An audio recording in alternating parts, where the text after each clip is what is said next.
type of activity. So, but today, what we want to do is we want to dive into uh, just the issue of following up with, and I think our client we were talking about the other day was David. So the you know when we talk to people, and I find this true of high schoolers, but I also find this true of professionals. We can show people what to do. So what I'm talking about is not here so much on the live, but when we actually are coaching people, we will show them what to do, um, and they move slower than we think they need to do, right? But that's true of all of us. Whatever we are good at, we show other people how to do it, and they move much slower than we think they should. So, which is one of the reasons we do coaching, is because it takes time. It takes time, and you need repeated times of activity. So, in the particular case that we are going to be diving into, um, is following through. So let me just hit the following through on connections. So one of the people we were talking to the other day, David, and I think this was one of our example from August 22nd, is David was doing some video stuff or wanted to do some video stuff and had opportunities to reach out and connect with other people who were professionally doing this, right? That were making a living doing something he found interesting. And the he when we talked to him the second time, he had these connections and he had actually gone and met them. He had actually gone and helped and do some video things, but he didn't follow up, or he was going to follow up, in a couple of months or something like that.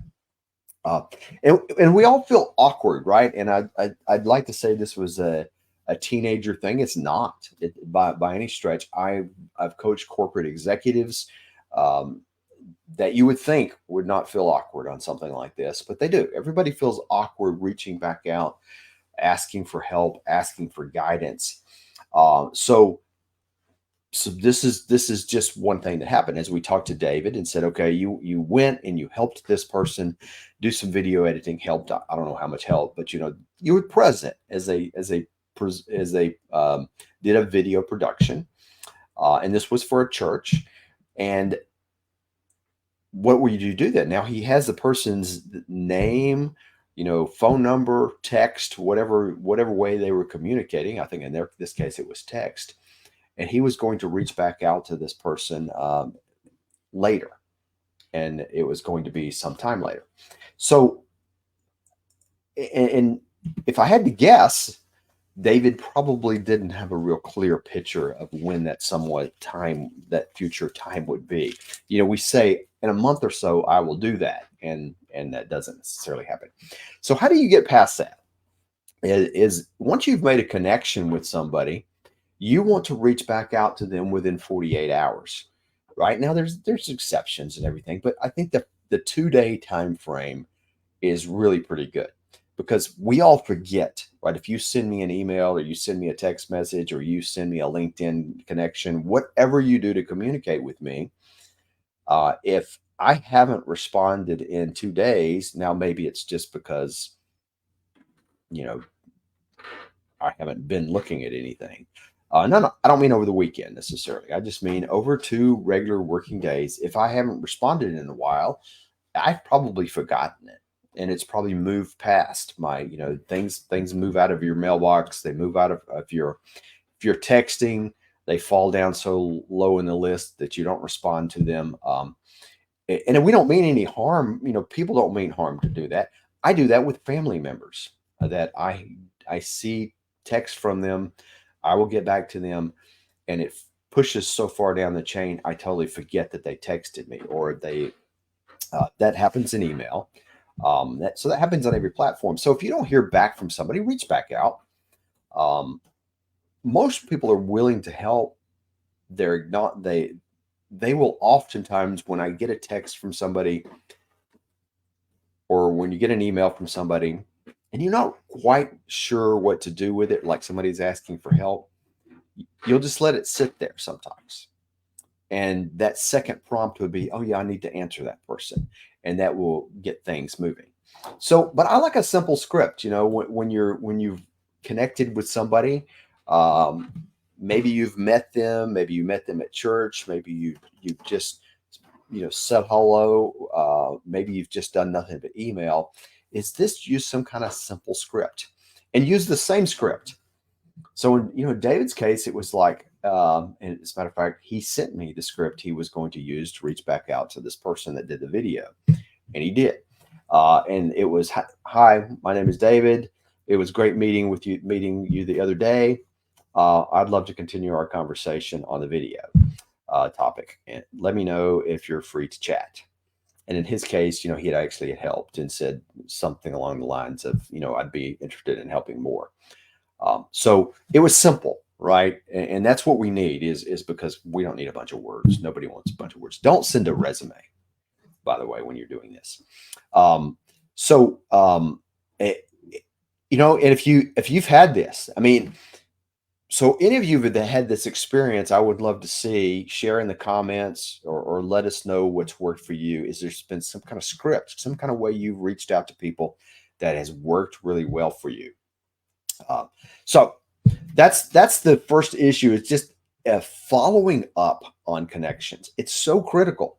I know people who are high up officials in companies who have told me they never respond to somebody unless they have emailed them or texted them 3 times. Now, I mean somebody new, not somebody on their team. But so if I don't know them and I'm saying, "Hey, I would love to meet you and talk with you. I love what your company's doing," those kind of general things. I don't know them. They are not going to respond to me, and they told me that they won't respond to me, and so they wait for the third response or the third ping, if you will. Their logic was that if somebody's not persistent enough to keep chasing after me, I don't really want to talk to them. Whether that's valid or not doesn't matter. That's what they do. And they're not the only ones that I've run into that do that. A lot of people do just ignore things. And if you're not chasing after me, I'm going to ignore you. That's, there's one strange strategy. I found this in corporate America. I remember a guy would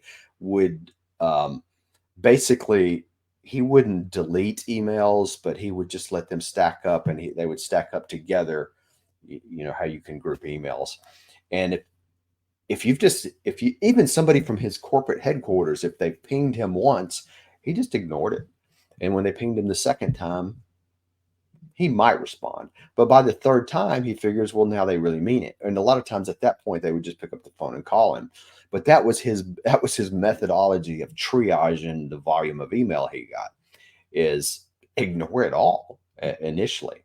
And so, but that's what happens. So you need to follow up on any connections that you have, because people forget, and they forget you, and they forget the conversation that you have.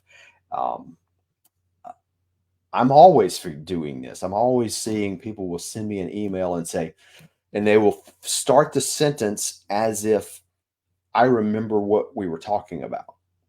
And so I'm always, it's embarrassing, but I'm always saying, I don't remember. It was great meeting you, but I don't remember what we were talking about. So this is human nature, right? We push things aside that aren't top of mind to us. So, all right. So let's kind of look at the other thing that we've run into as we've been coaching a couple of different people here, is a reluctance to use LinkedIn.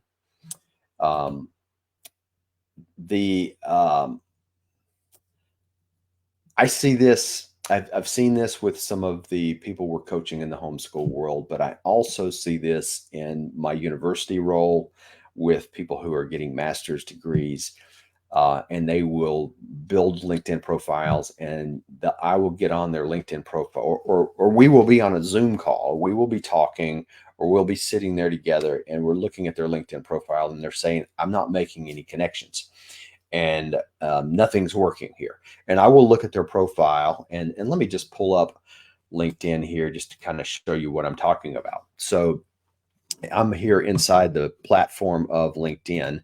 Um, and you will notice, and by the way, LinkedIn is a legitimate platform. I know many of you cannot stand social media.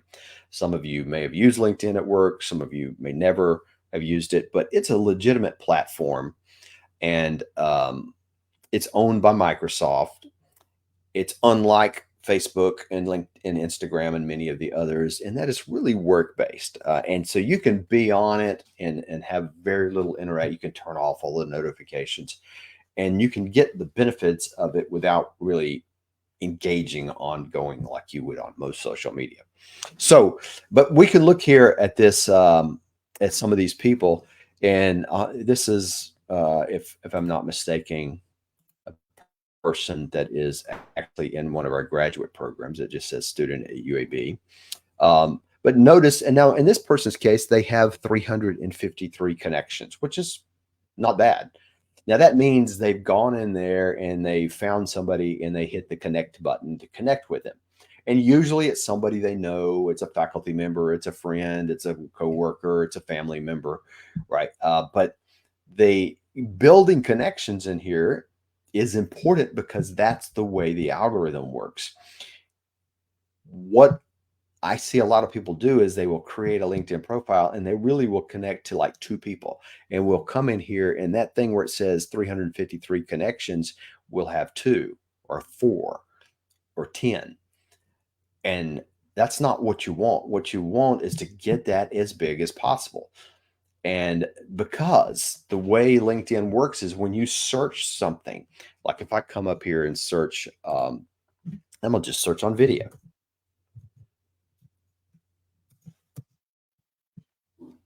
And so I'm looking for other people who are doing professional videos.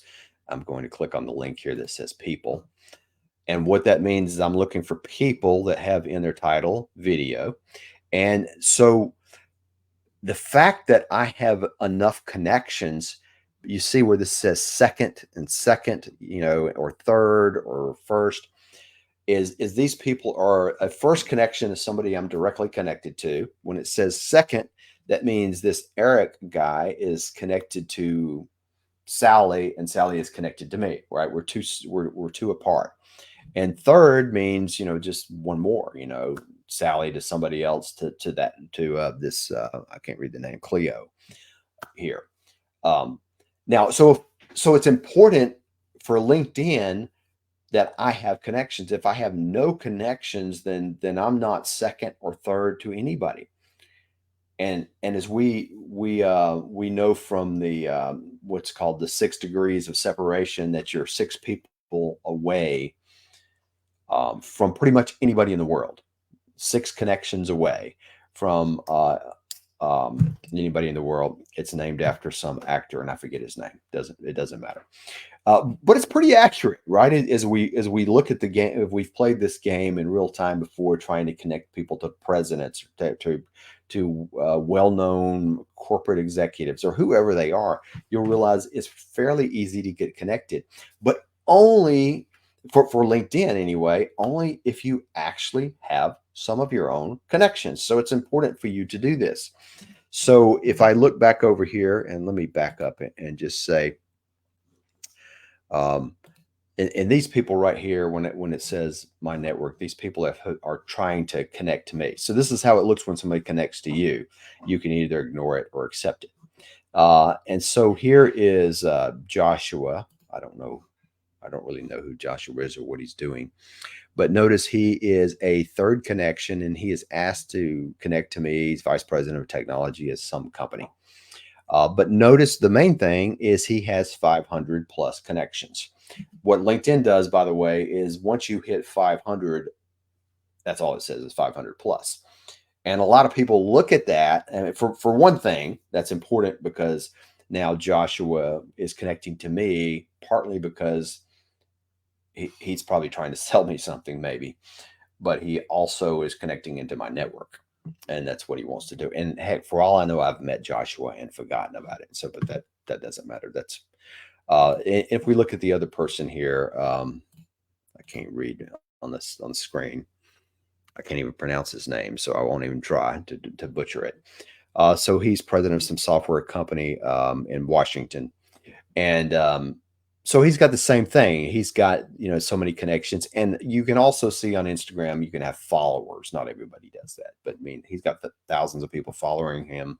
He's probably got thousands of connections, and this is important again because having connections helps you. When I search on things like video, means they will show up. So now I tell you all this. This is sounding like way I'm just trying to sell you on LinkedIn. That's not the point.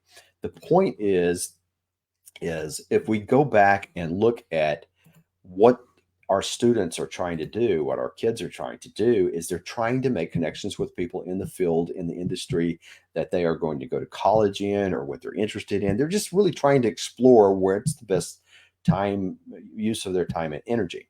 So what they want to do is start by adding friends and family members. And we've kind of created a competition between some people that we know with our sons, and they're going out adding each other, and they're trying to see who can get the most number of connections.